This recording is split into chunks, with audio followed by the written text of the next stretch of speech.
and welcome to the Gingerbread City. The Gingerbread City is an entire city made out of gingerbread and sweets designed by over 80 of the best UK architects. It's incredibly innovative, creative, and edible too. The Gingerbread City's theme this year is around water in cities. It's really important to be thinking about ways that we can work more with water as opposed to just keeping it out of our cities. So we're looking at things like canal, exploring the urban floodplain, looking at ways that we might in the future build underwater, and then also how we can think about potentially occupying our frozen landscape as well. So architects are thinking about how we can work with water in multiple different ways, and they're doing it through gingerbread and sweets. Unlike what they usually work with, wood, concrete, metal, all of those other materials that are much more perfect and particular in terms of the way that they're put together, gingerbread, when it comes out of the oven, is not always exactly as expected.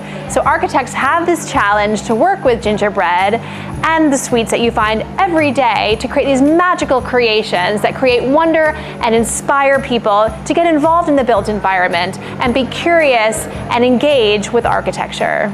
So the Gingerbread City is meant to help the public better engage with architecture. Our mission as a Museum of Architecture is just that. We want to inspire everyone of all ages to get involved with their built environment, to attend planning meetings, ask questions, understand why buildings are going up in certain ways. What buildings might there be to keep and make sure that we preserve? It's really important to think about our built environment and also how it engages with our natural environment. So Gingerbread City here is exploring all of these different ideas and concepts, and we're really excited to welcome you this year. We do lots of installations, exhibitions, and public events that help to talk about architecture in really accessible ways. Some of our upcoming projects are the Kew Gardens Treehouse, which is going to be happening in 2025. We also have lots of workshops and programming as part of our School for Creative Thinkers family programs. So look out at museumofarchitecture.org to find out more about our upcoming programming. This is our Canal Island. As you can see, there is a canal in the middle of our structure and various bridges. All of the island has many intricate details. You can also see these beautiful gardens that we have too. What's really important about bringing nature back into our cities is the fact that we can bring urban wildlife back as well. So it's great for migrating birds, it's great for bees, it's great for all the different kinds of insects that otherwise have been pushed out of our cities, to try to bring them back and encourage nature back into our lives.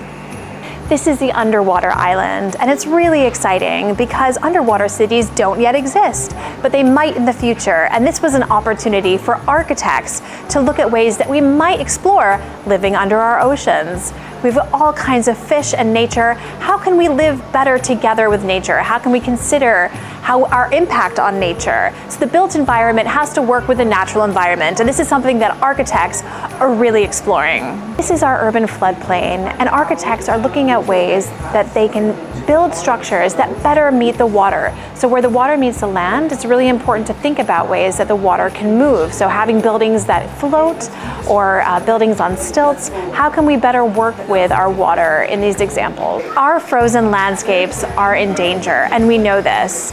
So architects are building research stations to allow us to investigate these spaces, to understand them better so we can preserve them for our future.